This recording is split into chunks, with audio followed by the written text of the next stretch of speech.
ఈరోజు ఏసీబీ కోర్టులో హాజరుపరచడం జరిగింది. హాజరుపరిచిన తర్వాత ఆగస్టు 1 వరకు కూడా ఆయనకి రిమాండ్ విధించడం జరిగింది. రాష్ట్రంలో ఒక విచిత్రమైనటువంటి పరిస్థితి నడుస్తూ ఉంది. కించిత్తు ఆశ్చర్యం కలుగుతూ ఉంది. ఎందుకు ఈ రకమైనటువంటి పిచ్చి చేష్టలు కూటమి ప్రభుత్వం చేస్తుందో కాస్త హాస్యాస్పదంగాను అనిపిస్తూ ఉంది. ఈ కూటమి ప్రభుత్వాన్ని ప్రజలు ఎన్నుకున్నది అలివిగాని వాగ్దానాలు నెరవేరుస్తారని, ఈ రాష్ట్రాన్ని జగన్మోహన్ రెడ్డి గారి కన్నా అభివృద్ధి చేస్తారని, జగన్మోహన్ రెడ్డి గారి ప్రభుత్వం కన్నా సంక్షేమ కార్యక్రమాలు మరింత వేగవంతంగా మరింత దండిగా ఇస్తారని ప్రభుత్వాన్ని ఎన్నుకుంటే వాటన్నిటినీ పక్కన పెట్టేసి వైఎస్ఆర్ కాంగ్రెస్ పార్టీని ఏ విధంగా అణిచివేయాలి, వైఎస్ఆర్ కాంగ్రెస్ పార్టీని ఏ విధంగా నాశనం చేయాలి అనేటువంటి ఏకైక దృక్పథంతోనే ఈ రాష్ట్ర ప్రభుత్వం పనిచేస్తున్నట్టుగా అర్థమవుతోంది. ఎందుకంటే ఒక లిక్కర్ కేసే కాదు, అనేకమైన కేసులు. ఈ రాష్ట్రంలో పోలీసు వ్యవస్థ దేనికోసం ఉపయోగపడుతుంది అంటే అనేక రకమైన కేసులు, అనవసరమైన కేసులు, సాక్ష్యాధారాలు లేకపోయినప్పటికీ కూడా కేసులు పెట్టి వైఎస్ఆర్ కాంగ్రెస్ పార్టీ నాయకుల్ని, సానుభూతి పరుల్ని ఇబ్బంది పెట్టాలి, బెదిరించాలి అనేటువంటి కార్యక్రమాన్ని చంద్రబాబు నాయుడు గారు వారి అబ్బాయి ప్లాన్ వేసుకుని కుట్రపూరితంగా నడుపుతున్నారు. నేను దానికి ప్రత్యేకంగా ఉదాహరణ చెప్పవలసిన అవసరం లేదు. కొమ్మినేని శ్రీనివాస్ గారి మీద SC/ST కేసు పెడతారు. జగన్మోహన్ రెడ్డి గారు టూర్కి వెళ్తే ఆయన కారు కింద సింగయ్య పడి మరణించాడని ఆయన మీద కేసు పెడతారు. ఆల్ ఫాల్స్ కేసెస్ అని చెప్పడానికి ఇవి కొద్దిగా చిన్న ఉదాహరణలు. ఇవాళ లిక్కర్ కేసు ఫిబ్రవరిలో సిట్ వేశారు. అసలు ఈ ప్రభుత్వం రాగానే ఒక కంప్లైంట్, ఒక పిచ్చి కంప్లైంట్, ఎవరిచ్చారో వారు తెలియదు. ఒక ఆకాశరమణ ఉత్తరంలాగా కంప్లైంట్ ఇవ్వటం, దాన్ని రిజిస్టర్ చేయటం, దాన్ని స్పెషల్ ఇన్వెస్టిగేషన్ టీమ్ అని ఒక దాన్ని వేయటం, దానికి డైరెక్షన్లు ఇవ్వటం, ఎవరెవరిని అరెస్ట్ చేయాలి ఏంటి కథ. చాలా మంది అరెస్ట్ చేశారు ఇంతకు ముందు కూడా. అనేక కేసుల్లో సోషల్ మీడియా వర్కర్స్ అరెస్ట్ చేశారు, మాజీ శాసనసభ్యుల్ని అరెస్ట్ చేశారు. అన్ని ఫాల్స్ కేసులే. మీరు పల్నాడులో చూసినట్లయితే 2 తెలుగుదేశం గ్రూపులు కొట్టుకొని 2 చనిపోతే దానిలో వైఎస్ఆర్ కాంగ్రెస్ పార్టీకి చెందినటువంటి మాజీ శాసనసభ్యుడు పిన్నెల రామకృష్ణారెడ్డిని వారి తమ్ముడిని పెడతారు. ఎక్కడ అవకాశం దొరికితే అక్కడ కేసులు పెట్టేసి అణిచివేయాలనేటువంటి ప్రయత్నం ముమ్మరంగా సాగుతున్నటువంటి విషయం అందరికీ అర్థమైపోయింది. ఒక్క సంవత్సరంలోనే వెరీ క్లియర్ ఇది ఒక కేసు. మళ్ళా చంద్రబాబు నాయుడు గారికి, లోకేష్ గారికి ఎవరి మీద కక్ష ఉందో వారందరినీ దీనిలో దూర్చేయడానికి లిక్కర్ స్కామ్, అసలు స్కామే లేదు, లిక్కర్ స్కామ్ నాకు అర్థం కాల. దోపిడీకి వీలుగా నూతన మద్యం విధానాన్ని వైఎస్ఆర్ కాంగ్రెస్ పార్టీ తీసుకొచ్చింది అనేటువంటి మాట మాట్లాడుతున్నారు. ఎస్, వైఎస్ఆర్ కాంగ్రెస్ పార్టీ అధికారంలోకి వచ్చిన తర్వాత ఒక నూతనమైన విధానాన్ని తీసుకొచ్చింది. దానిలో ఎవరి ప్రమేయం లేదు, ప్రైవేట్ ప్రమేయమే లేదు, టోటల్గా గవర్నమెంటే. డిస్టిలరీల దగ్గర నుంచి లిక్కర్లు తీసుకోవడం, అవుట్లెట్స్ అన్నీ కూడా గవర్నమెంట్వే. ఎక్కడ ప్రైవేటు వారి జోక్యం లేదు. ఇవాళ అన్ని ప్రైవేటు వారి జోక్యం. బెల్ట్ షాపులు ఎక్కడ పడితే అక్కడ విచ్చలవిడిగా అమ్మటం, MRP రేటు మీద 10-20 అమ్ముకోవడం, ఇలా ఇచ్చలవిడిగా ఇవాళ చేస్తున్నారు. కానీ వైఎస్ఆర్ కాంగ్రెస్ పార్టీ అధికారంలోకి వచ్చిన తర్వాత మద్యాన్ని నియంత్రించాలి కనీసం అని మద్యం వాడకాన్ని తగ్గించి రేట్లు పెంచి ఆదాయాన్ని పెంచినటువంటి సందర్భం. ఎక్కడా కూడా ప్రభుత్వానికి నష్టం జరగకపోయినా మేము అధికారంలోకి వచ్చాం, కూటమి ప్రభుత్వం ఘన విజయం సాధించింది. చంద్రబాబు నాయుడు గారి ప్రభుత్వం, జగన్మోహన్ రెడ్డి గారికి కేవలం 11 సీట్లే వచ్చాయి. దీనిలో ఎవరెవరు ఉన్నారో కక్ష కట్టేసి వారందరినీ తీసుకొచ్చి లోపల పెట్టేయాలి అనేటువంటి కార్యక్రమంలో వాళ్ళ చంద్రబాబు నాయుడు గారు ఈ సిట్టు పవిత్రం చేస్తూ ఉంది. నేను మనవి చేస్తున్న 3 సార్లు గెలిచాడండి మిథున్ రెడ్డి గారు. 47 years, is an young man. పార్లమెంట్కి వెళ్ళినటువంటి వ్యక్తి. వైఎస్ఆర్ కాంగ్రెస్ పార్టీ ఓడిపోయినప్పుడు కూడా మొదటి 2014లో గెలిచాడు.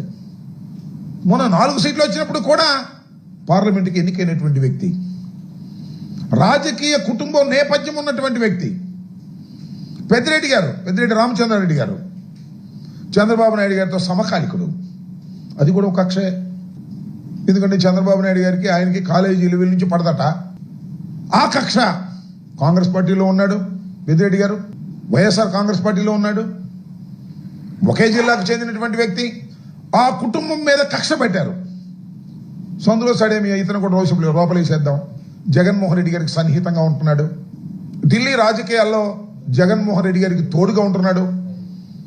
ఢిల్లీ లెవెల్లో వైఎస్ఆర్ కాంగ్రెస్ పార్టీకి సంబంధించినటువంటి అంశాల మీద కేంద్ర ప్రభుత్వంతోనూ ఇతర రాజకీయ పక్షాలతోనూ మాట్లాడేటటువంటి చొరవ తీసుకొని చక్కగా చేస్తున్నటువంటి వ్యక్తి. ఆయన కట్ చేద్దాం. 2 అవుతాయి పనులు. 1, జగన్మోహన్ రెడ్డి గారిని ఇబ్బంది పెట్టడం. 2, మిథున్ రెడ్డి గారి కుటుంబం మీద ఉన్న కక్షని తీర్చుకోవడం, లోపలేసేద్దాం అనేటువంటి భావంతో ఇవాళ మిథున్ రెడ్డి గారిని కేసులో పెట్టి, సరే మిథున్ రెడ్డి గారు హైకోర్టులో ప్రయత్నం చేశారు, సుప్రీంకోర్టులో ప్రయత్నం చేశారు. హైకోర్టులో సుప్రీంకోర్టులో రిలీఫ్ రాలేదు. ఆయన వాలంటరీగా వచ్చాడు, సిట్ ముందు హాజరయ్యాడు. సిట్ వాళ్ళు అరెస్ట్ చేసేటప్పుడు అంటారు ఆయన సహకరించలేదంట విచారణకి. సహకరించడం అంటే ఏంటో మీరు చెప్పిన దానికల్లా ఒప్పుకోవాలా? అంటే సిట్ వారు అడిగిన దానికల్లా ఒప్పుకోవాలి. ఎవరి పేర్లు చెప్పంటే వాళ్ళ పేర్లు చెప్పాలి. అప్పుడు సహకరించినట్టు, లేకపోతే సహకరించినట్టు. ఏముంది మీ ఇన్వెస్టిగేషన్? సిట్ అంటే సిట్టే. చంద్రబాబు సిట్టు అంటే సిట్టు, లోకేష్ సిట్ అంటే సిట్టు. దానిలో ఎవరిని పెట్టాలంటే వాళ్ళని పెట్టచ్చు, రాంబాబుని పెట్టాలంటే పెట్టచ్చు, ఇదిగో మిమ్మల్ని పెట్టాలని కూడా పెట్టచ్చు. ఎవరిని పెడితే వాళ్ళని పెట్టేసి లోపల వేసేసి వైఎస్ఆర్ కాంగ్రెస్ పార్టీని అణిచేస్తాం. మీ వల్ల కాదని చెప్తా ఉన్నా. ఎన్ని వందల మందిని మీరు అరెస్ట్ చేసినా, ఎన్ని వందల మందిని మీరు జైలుకు పంపినా, ఎంతమంది నాయకుల్ని మీరు పంపినా వైఎస్ఆర్ కాంగ్రెస్ పార్టీని అణచలేరు. ఇది తెలుసుకోండి మీరు. దేవుడి దేవాల మీరు ఆరోపణలు అన్నారు, సంతోషం అండి. ఏమంటే ఒక విషయం చెప్పిన, ఆరోపణలు అనేవి వాళ్ళు బాగానే చేస్తారు. ఇప్పుడు అక్రమ అరెస్ట్ అన్నదానికి మా దగ్గర ఎక్కడ స్కోప్ లేదు. వితౌట్ ఎనీ ఎవిడెన్స్ ఎవరు అరెస్ట్ చేయలేరు. కానీ లాస్ట్ గవర్నమెంట్లో అది జరిగింది. ఇప్పుడు ఫర్ ఎగ్జాంపుల్ నేనే ఉన్నా, నేను రాజు పులివెందుల్లో ఒక నాగమ్మ అని ఒక ఆవిడని హత్య చేస్తే, బ్రూటల్గా హత్య చేస్తే మేము వెళ్ళాము. మేము వెళ్ళి చేసిన తప్పేంటి? మేము అక్కడికి వెళ్ళి కనీసం మమ్మల్ని ఎక్కడికి పోనివ్వలే. మేము వెళ్ళి డిఎస్పీకి రిప్రజెంటేషన్ ఇచ్చి వచ్చినాం. డిఎస్పీకి రిప్రజెంటేషన్ ఇచ్చి వస్తే మా ఇద్దరి మీద అట్రాసిటీ కేసు పెట్టారు. అది అక్రమ కేసు. రైట్. సో చాలామంది ఒక సోషల్ మీడియాలో ఒక పోస్ట్ని ఫార్వర్డ్ చేసినందుకు, ఒక వచ్చిన పోస్ట్ని రీట్వీట్ చేసినందుకు, ఫార్వర్డ్ చేసినందుకు ఒక కేసు పెట్టారు. అది అక్రమ కేసు అంటే. ఒకవేళ ఏదైనా నువ్వు తల్లికి అప్పుడేంటి అమ్మఒడి ఒకరికి ఇస్తానంటే, ఇద్దరికి ఇస్తానంటివి ఒకరికే ఇచ్చేవేంటి అని చెప్పి ఒక సోషల్ మీడియాలో ఒక పోస్ట్ పెట్టినందుకు దాన్ని అర్ధరాత్రులు ఇంట్లోకి దూగి లైట్లు పగలగొట్టి ఏదో డెకాయిట్ని తీసుకెళ్ళడం అదే అక్రమ అరెస్ట్. అర్థమైందా? అసలు సంబంధమైన ఇష్యూలో ముఖ్యమంత్రి అన్ని సంవత్సరాలు ముఖ్యమంత్రి చేసిన వ్యక్తిని, ప్రతిపక్ష హోదా కలిగిన వ్యక్తిని 53 రోజులు మీరు అక్రమంగా అరెస్ట్ చేసి జైల్లో పెట్టారు. అదే అక్రమ అరెస్టులు అంటే. ఈరోజు సాధారణంగా జగన్మోహన్ రెడ్డి ఊర్లోకి వస్తున్నాడంటేనే షాపులన్నీ మూయించేసి మా ఇంట్ల దగ్గర హౌస్ అరెస్టులు చేసి మమ్మల్ని కూడా రోడ్డు మీదకి రానివ్వకుండా చేశారే, అవి అక్రమ అరెస్టులు అంటే. ఇవి కాదు అక్రమ అరెస్టులు అంటే. ఇది సక్రమంగా జరుగుతున్న ప్రక్రియ. ఇది పెద్దిరెడ్డి రామచంద్రరెడ్డి కుటుంబం మీద గతంలో ఫైల్ దాహన కేసు కావచ్చు, ఆ తర్వాత అటవీ భూముల అక్రమం ఇల్లు పెట్టారు అనే కేసు కావచ్చు, ఇవన్నీ కూడా ఆధారాలు దొరక చేసి చేస్తారు. ఇప్పుడు మిథున్ రెడ్డి పెట్టిన లెక్కర్ స్కామ్ కేసు కూడా ఆధారాలు మీరు ఇంకెవరి గురించి అని అడగండి. ఆవిడ గురించి అడిగి నా స్థాయిని ఎందుకు దిగజారుస్తారు?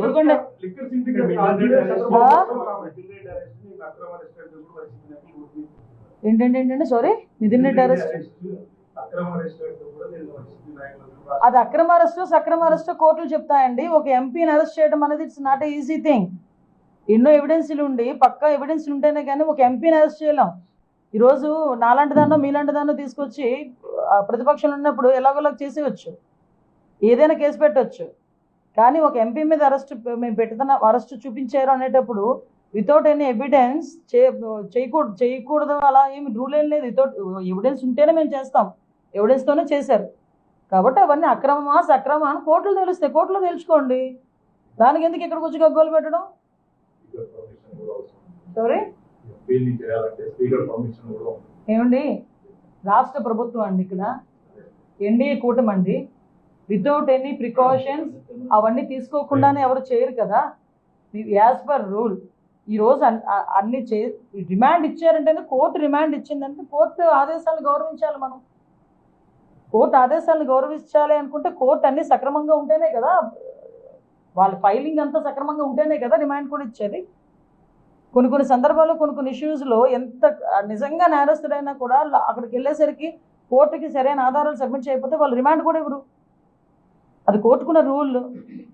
ఇప్పుడు మీరు అన్నట్టు ఏదో ఫైల్ అవి ఏమి తేల్చేసారని తేలిపోలేదు, ఏమి అండర్ గోయింగ్ వెళ్తున్నది, ప్రొసీజర్ అంతా వెళ్తుంది.